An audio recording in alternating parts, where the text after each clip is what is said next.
صحت کی سہولت بنیادی انسانی ضروریات کے ساتھ ساتھ حکومت وقت کی بنیادی اور اہم ترین ذمہ داریوں میں شامل ہے،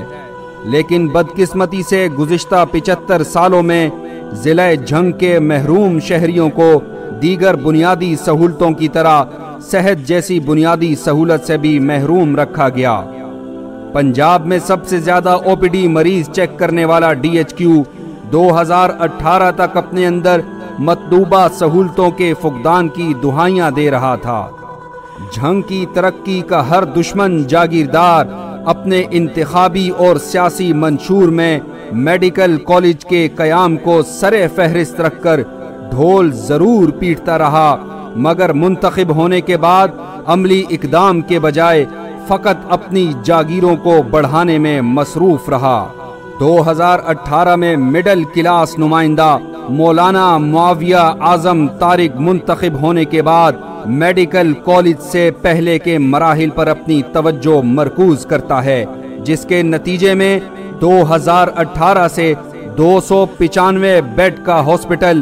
آج 570 بیڈ کے ہاسپٹل میں منتقل ہو چکا ہے۔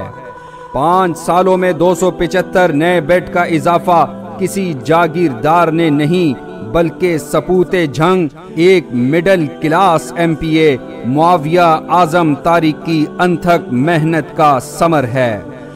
معاویہ اعظم طارق کی شب و روز محنتوں کا نتیجہ ہے کہ ڈی ایچ کیو میں میڈیسن، ٹراما سینٹر، پیڈز، گائنی اور کارڈیک ایمرجنسی علیحدہ علیحدہ قائم ہو چکی ہیں، اور اب 5 سال آہو زاری کرنے والا D H Q medical college اور ٹیچنگ ہاسپٹل سے فقط ایک قدم کی دوری پر ہے، اور عنقریب جھنگ میڈیکل کالج کا تحفہ مڈل کلاس نمائندے مولانا معاویہ اعظم طارق کی جانب سے اپنے غیور عوام کو دیا جائے گا۔ گویا معاویہ اعظم طارق کے ارادوں کی صدا ہے، یہ مہر تاباں سے کوئی کہہ دے کہ اپنی کرنوں کو گن کے رکھ لے، میں اپنے صحرا کے ذرے ذرے کو خود چمکنا سکھا رہا ہوں۔